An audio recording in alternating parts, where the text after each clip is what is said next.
Well, this session of the Kansas legislature, they passed a package of legislation that's designed to bolster election integrity. With us now is the chair of the House Elections Committee, my friend, Representative Pat Proctor. Pat, it's nice to have you here in studio. Last time we had you on the show, you were phoning us from Johnson County. It's a pleasure to have you in studio, my friend. Yeah, I'm always either phoning in or seeing you on location someplace. I had no idea you had such a beautiful home, John. Well, you know, I can't take any credit for that, but it's nice to finally have you in studio. What brings you down to Wichita? Yeah, so I'm going to be talking to the Kansas Federation of Republican Women on Saturday. I was at Kingman County Republican Party last night, and thought I'd squeeze you here in the middle. Well, we appreciate that. Yeah, you're one of the candidates running for Secretary of State, correct? Yeah, I am, and getting a great reception everywhere I go. A lot of excitement around the campaign, and I'm really excited to get to work and do the job. Well, and that's, I think, one of the reasons that you're able to do that, run for Secretary of State, is because your experience on the House Elections Committee. I served on House elections when I was a freshman. So long ago, I've forgotten since then. But you guys passed a whole number of election bills this session. Key components of the election integrity package included a number of pieces of legislation that most folks would consider fairly common sense. Yeah, you've heard of the Save America Act, right? It's stalled in the Senate. Well, we just passed the Save Kansas Act, and there's a ton of great stuff in it. A lot of stuff about cleaning up our voter rolls. The Save America Act is about stopping folks from getting on the voter rolls who aren't eligible. We can't do that at this level because of the national law, so we've got to go back behind it and clean up. So we did a lot of great stuff, like if you should lose your mind and move to Oklahoma and go get a driver's license over there. Or worse, Missouri. I know, yeah. Let's not be ridiculous, John. But you get a driver's license in another state, they tell our DMV that, hey, this person got a driver's license, cancel their driver's license because you can only have a driver's license in one state. Right. Well, you know what else you can only do in one state? Vote. So now the DMV has to tell the Secretary of State's office so that we can also take them off the voter rolls. A lot of stuff on getting dead voters off the voter rolls, because we've got more folks 65 years or older on our voter rolls than we've got folks 65 years or older living in the state of Kansas. Who knows that you're dead before anybody else? Your family. So your family can go in to the clerk's office, say, hey, mom died, dad died, sign a sworn statement, and we take them off the voter rolls. There's a lot of, the thing I'm most proud of, everybody knows we're a motor voter state because every state's a motor voter state. Right. Well, a lot of people don't know we're also a food stamp voter state, a Medicaid voter state, and a welfare voter state, because those offices also are required by the National Voter Registration Act to ask people, do you want to register to vote?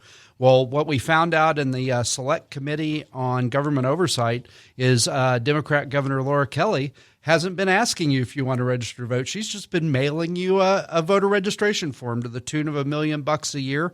And by the way, she's sending it to non-citizens. She's sending it to illegal aliens.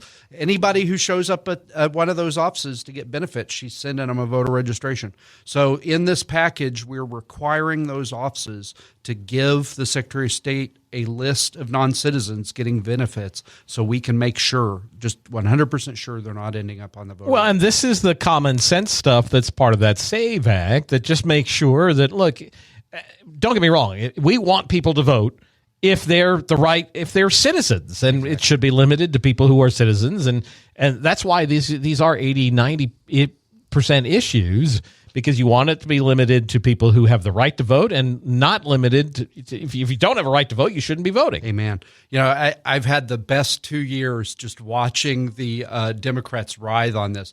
All last year they said, this is a solution or in search of a problem. There's no non-citizen voting. And then we did the DMV check where we send all the data from the DMV, the Secretary of State, and I'll be darned if we didn't find a mayor of a town who'd been voting for 29 years as a non-citizen. And now they're like, well, it's exceedingly rare. It barely ever happens.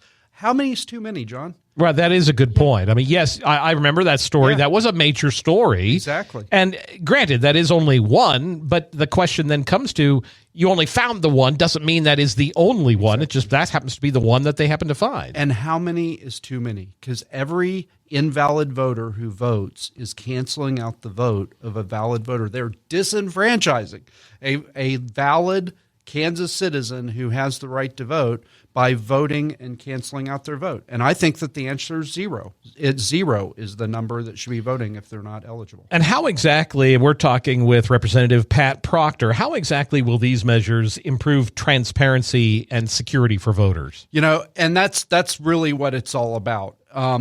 We owe it to Kansas voters to be able to tell them with confidence, no, we know non-citizens are voting. No, we know dead voters aren't on our voter rolls, that people who moved out of state aren't on our voter rolls.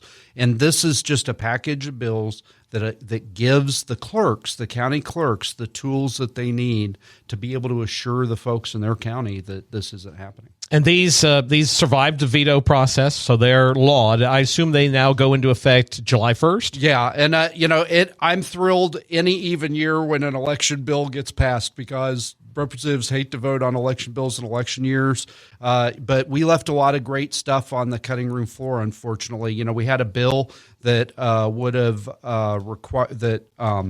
have ended this mail-in only election stuff where we just send a ballot to everybody, whether they're dead, whether they moved. Fortunately, my primary opponent was one of the people who voted against that, and we weren't able to override the veto. We also had a great bill about putting citizenship on the driver's license so that that poll worker could be that last line of defense to make sure that non-citizens aren't voting.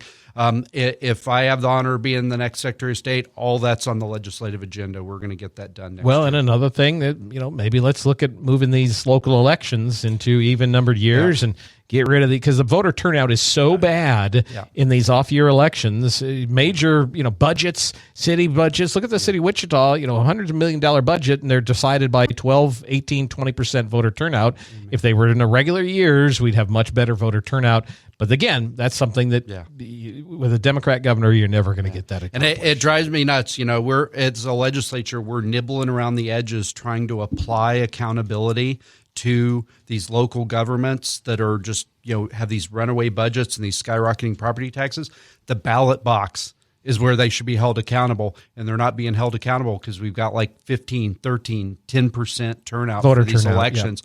And so absolutely, that's definitely on my legislative agenda to get that done. Well, if folks are interested, if they have questions, if they, you know, want to support you or want to reach out to you, the best way, I'm assuming, is patproctor4ks.com, and that's 4 is the number 4, correct? That's correct. Or check me out on Facebook, prolific Facebooker, and you can see kind of my agenda and what I'm working on. Pat, we appreciate you joining us this morning, and best of luck in the upcoming campaign. Thanks for having me, John. I really appreciate it.